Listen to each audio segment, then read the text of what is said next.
செஞ்சு நாங்க சொல்றது கேளுங்க சார். எங்க நேரத்தை வீணடிக்காதீங்க தம்பி. நாங்க முடிவை சொல்லிட்டோம். எங்க முடிவுல எந்த மாற்றமும் இல்ல. நீங்க கிளம்புங்க சார்.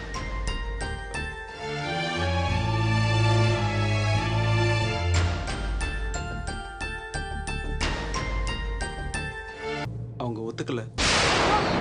இந்த நிச்சயத்துல, இந்த கல்யாணத்துல அவங்களுக்கு விருப்பம் இல்லைன்னு சொல்லிட்டாங்க.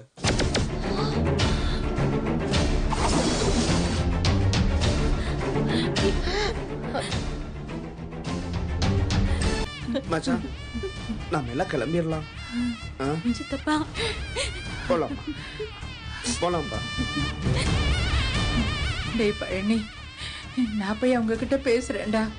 அவங்க கையில கால விழுந்தாவது கல்யாணத்துக்கு நான் ஒத்துக்க வைக்கிறேன்டா. ஐயோ அதா, என்னை விட்டுடுங்கம்மா. நான் இப்படியே எங்கேயாவது கண்காணாத இடத்துக்கு போயிடுறேன்.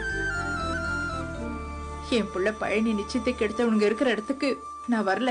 அவனுக்கு முகத்தை பாக்குறதுக்கு கூட நான் பிரியப்படல. அத்தை, நீங்க இருக்க போய் தான் அவங்க கொஞ்சம்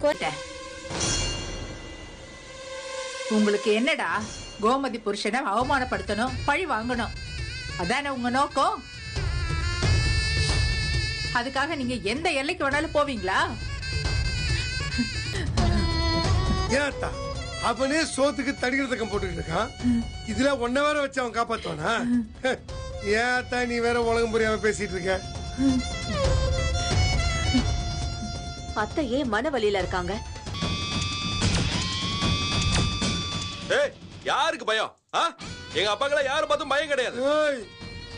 பயம் இல்ல, கேவலமானவங்க கிட்ட பேச வேணாம்னு நினைக்கிறாரு. அப்படித்தான் நாங்க கேவலமானவங்களாவே இருந்துட்டு போறோம். உங்க அதை ஞாபகம் வச்சுக்கோங்க. வேண்டாண்டா, வேண்டாம். நீ போ மாதிரி.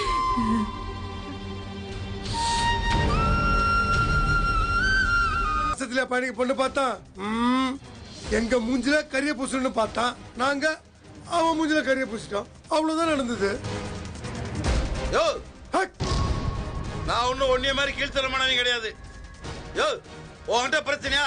நேருக்கு நேரம் வந்து சண்டை போடுவேன். நீ நினைக்கிற மாதிரி என் மச்சான்லாம் வச்சு நாடகம் போட்டுக்க மாட்டேன்.